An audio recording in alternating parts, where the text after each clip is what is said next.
Welcome back to Day Up, the weekly podcast for Chinese professionals navigating the Western workplace. I'm Jonathan.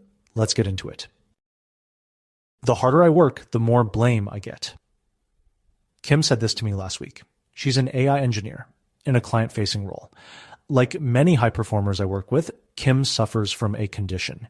It keeps her up at 2 a.m. wondering if her teammate is hitting their deadlines, wondering if the client will call tomorrow asking where the deliverable is, wondering if they've caught every bug. There's a name for this condition: ownership. Ownership can be a beautiful thing. When things go well, the applause goes to you, and so do the rewards. That's why so many of us Chinese work weekends and late nights for it, while our Western coworkers clock out at 5. But when things go wrong, suddenly it's all on you. If you're like Kim and you want all the upside of ownership with none of the blame, keep these 3 principles in mind. 1. Assume responsibility, not liability. Growing up in Canada, I hated group projects. Basically, these just meant hardworking Chinese kid John will do the whole project while everyone else plays. So, at the age of 7, I already learned that responsibility and liability are not the same thing. Responsibility is owning your piece and doing it well. Liability is taking the blame for the whole thing. And when you assume an outcome that was never yours, you set yourself up to fail. So next time, if the project is bottlenecked by others, don't say workstream B is behind schedule, so I'll make sure it all gets done. Do say, I've made sure workstream A is done and on track. I want to flag that workstream B is behind schedule. I think we should align on how we can support it to get back on track. G2, document before dive. And when you see a teammate drowning, the instinct is to dive straight in and start helping. But undocumented help is invisible help. If the project fails, all anyone sees is your fingerprints on a failed deliverable. So document it in 2 quick moves. First, clear it with that person, so you're not forcing help they never asked for. Part A is done and I have some time. I noticed part B is tough. Want me to take a pass? Your call. Then tell your manager. So everyone knows where your responsibility starts and ends. Quick update. Part A is done. Teammate.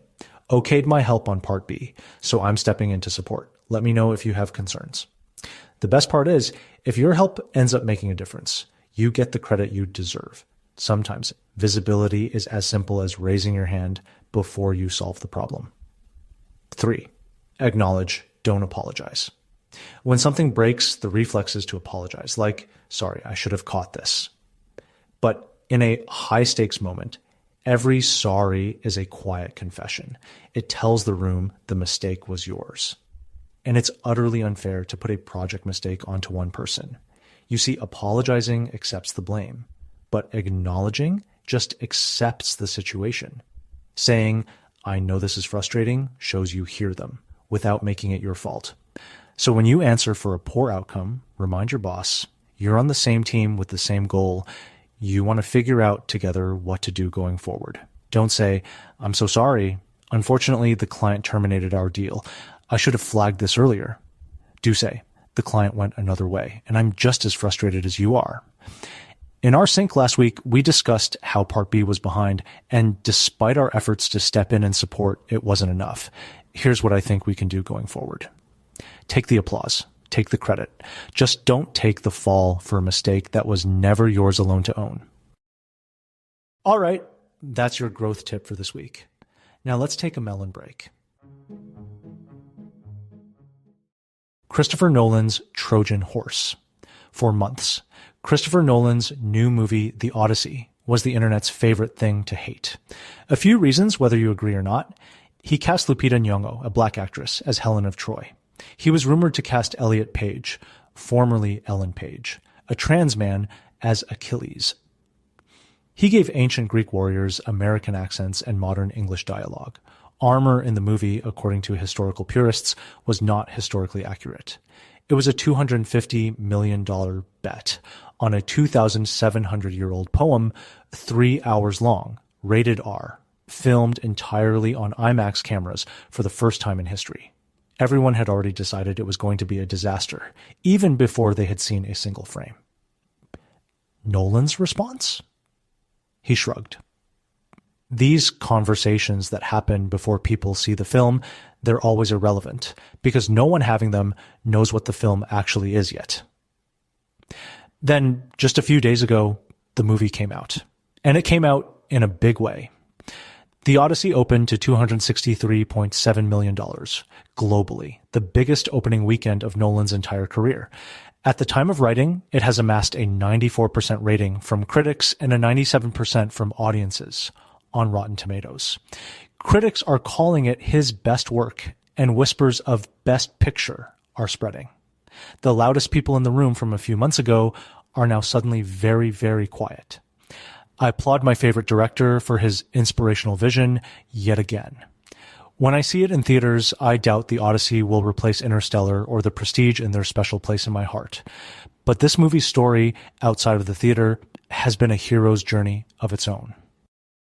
Here's how you can use this topic in small talk next week. With coworkers, did you end up seeing The Odyssey? Everyone was roasting it online for months, and then it broke Nolan's own box office record. Kind of hilarious how fast the internet changed its mind once people actually watched it. With your boss. The Odyssey rollout was a good reminder about pre-launch noise. There was months of backlash before anyone saw the film, and now it's breaking records. Makes me think about how much energy teams spend reacting to opinions before a thing even ships versus just letting the work land. Day Day Up is written, produced, and hosted with love by me, Jonathan Lee. To learn more, check out my free weekly newsletter for communicating in the Western workplace, read by over 2,000 Chinese professionals. Just search Day Day Up Jonathan and you will find me. That's all for today. See you next Sunday, 我的职场小伙伴们。